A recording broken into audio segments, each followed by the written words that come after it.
اندھیرا رات کی تاریکی سے نہیں، نصیب کی تاریکی سے بڑھ جاتا ہے۔ اندھیرا دکھ کا ہمجولی، ایسا اندھیرا پھر جس کی تاریکی میں جلد کوئی سورج طلوع نہیں ہوتا۔ ناک سے بہنے والا خون تھک کر رک چکا تھا۔ اس نے اتنی زحمت بھی نہیں کی تھی کہ ٹیشو ہی ناک پر رکھ لیتا۔ در پردہ اس نے اپنی جان لینے کی کوشش کی تھی۔ شاید وہ اس وقت اس کیفیت میں نہیں تھا جس میں کتنا دکھی ہوں سوچا جایا کرتا ہے۔ وہ اس وقت اس کیفیت میں تھا جس میں کوئی سوچ کام نہیں کرتی۔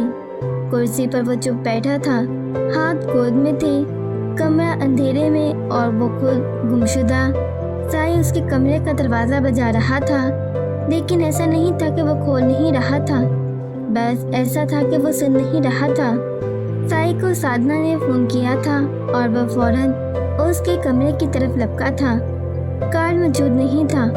جاب سے آف ہونے کی وجہ سے وہ کلب چلا گیا تھا اور یقیناً پاگلوں کی طرح ناچ رہا ہوگا، اسی لیے فون نہیں اٹھا رہا تھا۔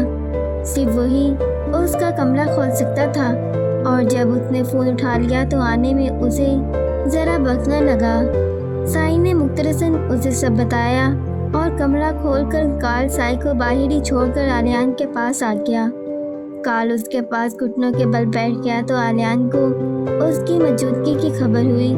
اس نے آنکھیں اٹھا کر کارل کو دیکھا تو کارل کے لیے گھٹنوں کے بل بیٹھے رہنا مشکل ہو گیا اور اس کا دل رک کر پھر چلا۔ آلیان، اس نے اس کے زخم خوردہ گال پر ہاتھ پھیرا اور اس کی اپنی آنکھیں نمی سے چھلک جانے کو ہو گئیں۔